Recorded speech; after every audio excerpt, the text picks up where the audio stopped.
BJP ಹಾಗೂ JDS ಪಕ್ಷ ಎರಡೂ ಪಕ್ಷದ ಮುಖಂಡರು ಇವತ್ತು ಕೂತು ಮುಂದಿನ ಅಧಿವೇಶನದಲ್ಲಿ ನಾಳೆಯಿಂದ ಪ್ರಾರಂಭ ಆಗ್ತಕ್ಕಂಥ ಅಧಿವೇಶನದಲ್ಲಿ ಈ ಸರ್ಕಾರಕ್ಕೆ ಚಾಟಿ ಬೀಸ್ತಕ್ಕಂಥ ನಿಟ್ಟಿನಲ್ಲಿ ಯಾವ್ಯಾವ ವಿಚಾರಗಳನ್ನು ಪ್ರಮುಖವಾಗಿ ಪ್ರಸ್ತಾಪ ಮಾಡಬೇಕು ಎಲ್ಲ ವಿಚಾರಗಳ ಬಗ್ಗೆ ಸಮಗ್ರವಾಗಿ ಚರ್ಚೆ ಮಾಡಿದ್ದೇವೆ. ವಿಶೇಷವಾಗಿ ರೈತರ ಸಮಸ್ಯೆಯನ್ನು ತೆಗೆದುಕೊಂಡು ಉತ್ತರ ಕರ್ನಾಟಕಕ್ಕೆ ಯಾವ ರೀತಿ ಸರ್ಕಾರ ಸಿದ್ದರಾಮಯ್ಯ ನೇತೃತ್ವ ಕಾಂಗ್ರೆಸ್ ಸರ್ಕಾರ ಅನ್ಯಾಯ ಮಾಡ್ತಾ ಇದೆ, ಭ್ರಷ್ಟಾಚಾರ, ಇವತ್ತು ರಾಜ್ಯದಲ್ಲಿರ್ತಕ್ಕಂಥದ್ದು ಜನಪರವಾಗಿರ್ತಕ್ಕಂಥ ಸರ್ಕಾರ ಅಲ್ಲ. ಇವತ್ತು ರಾಜ್ಯದಲ್ಲಿರುವಂಥದ್ದು ಇದು ಜನರ ವಿರೋಧಿ, ಬಡವರ ವಿರೋಧಿ, ರೈತ ವಿರೋಧಿ, ಭ್ರಷ್ಟಾಚಾರಿ ಸರ್ಕಾರ ಕಾಂಗ್ರೆಸ್ ಸರ್ಕಾರ ಇವತ್ತು ರಾಜ್ಯದಲ್ಲಿ ಆಡಳಿತ ನಡೆಸ್ತಾ ಇರ್ತಕ್ಕಂಥದ್ದು. ಇಂಥ ಸರ್ಕಾರಕ್ಕೆ, ಕಾಂಗ್ರೆಸ್ ಸರ್ಕಾರಕ್ಕೆ ಚಾಟಿ ಬೀಸ್ತಕ್ಕಂಥ ಕೆಲಸನ ಮಾಡಬೇಕು. ಈ ಸದನ ನಾವು ಸಂಪೂರ್ಣವಾಗಿ ಸದುಪಯೋಗ ಪಡಿಸ್ಕೊಂಡು, ನೀವು ನೋಡಿ ಸದನ 15-20 ದಿನ ನಡಿಬೇಕಾಗಿತ್ತು, 8-9 ದಿನಕ್ಕೆ ಸೀಮಿತ ಮಾಡಿದ್ದಾರೆ.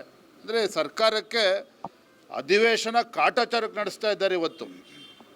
ಹಾಗಾಗಿ ಎಲ್ಲ ವಿಚಾರವನ್ನು ಇಟ್ಕೊಂಡು ನಾವು ಸದನದಲ್ಲಿ ಚರ್ಚೆ ಮಾಡಿ ಈ ಸರ್ಕಾರಕ್ಕೆ ಚೀಮಾರಿ ಆಗ್ತಕ್ಕಂಥ ಕೆಲಸವನ್ನು ಮಾಡ್ತೇವೆ.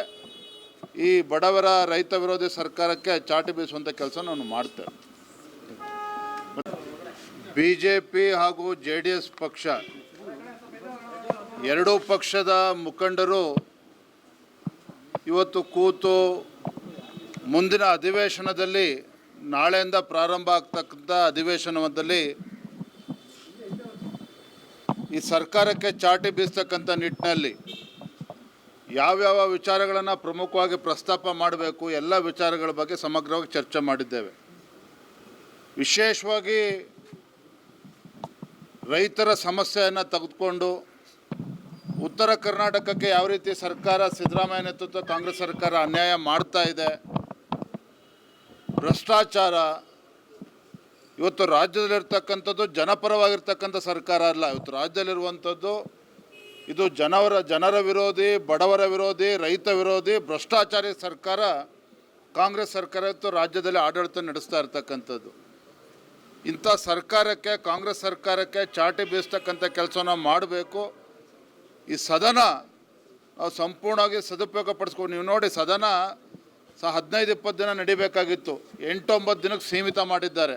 ಅಂದರೆ ಸರ್ಕಾರಕ್ಕೆ ಅಧಿವೇಶನ ಕಾಟಾಚಾರಕ್ಕೆ ನಡೆಸ್ತಾ ಇದ್ದಾರೆ ಇವತ್ತು. ಹಾಗಾಗಿ ಎಲ್ಲ ವಿಚಾರವನ್ನು ಇಟ್ಕೊಂಡು ನಾವು ಸದನದಲ್ಲಿ ಚರ್ಚೆ ಮಾಡಿ ಈ ಸರ್ಕಾರಕ್ಕೆ ಚೀಮಾರಿ ಆಗ್ತಕ್ಕಂಥ ಕೆಲಸವನ್ನು ಮಾಡ್ತೇವೆ. ಈ ಬಡವರ ರೈತ ವಿರೋಧಿ ಸರ್ಕಾರಕ್ಕೆ ಚಾಟಿ ಬೀಸುವಂಥ ಕೆಲಸ ನಾವು ಮಾಡ್ತೇವೆ.